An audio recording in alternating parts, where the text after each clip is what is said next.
Branko Zupan, trener Krasa, sicer tudi nekdanji selektor Slovenije v 21 in vratar članske reprezentance od leta 93 do 96.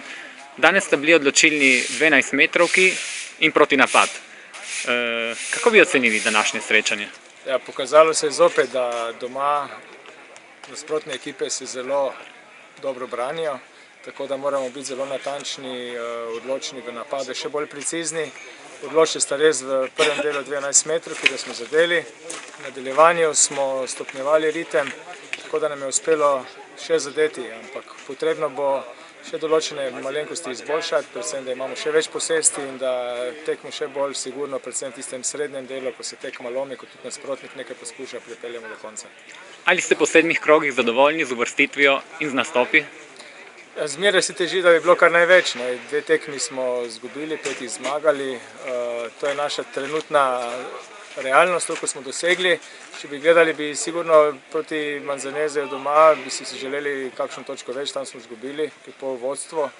Imeli smo tudi vodstvo proti nasprotniku v Korno.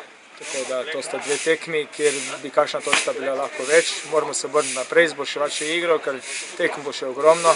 Pomembno je, da stopnjujemo formo, da kot ekipa delujemo zelo homogeno, kompaktno, odločno, da smo sposobni delati rezultat. Med tekmami govorite kar v 3 jezikih, v italijanščini, v slovenščini, v srbščini oziroma hrvaščini. Je to naporno? Ja, mislim, da se hitro sporazumemo. Mi dosti naredimo med tednom, tako da igralci imajo navodila, kako morajo igrati. V italijanščini si tak par besed, tudi hrvaščina, srbščina, tako da se hitro sporazumemo.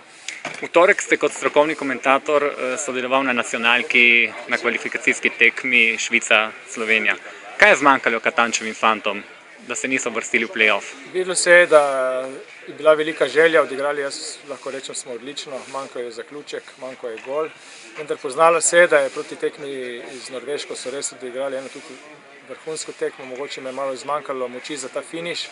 Tudi Švicari so imeli svojo računico, videli se je, da so zelo homogena ekipa. Tako da na koncu koncev, če pogledamo, je zmanjkala kakšna točka iz prejšnjih tekem, predvsem v tekmi z Islandijo doma, če bi igrali takrat neodločeno, bi lahko bilo vse drugače.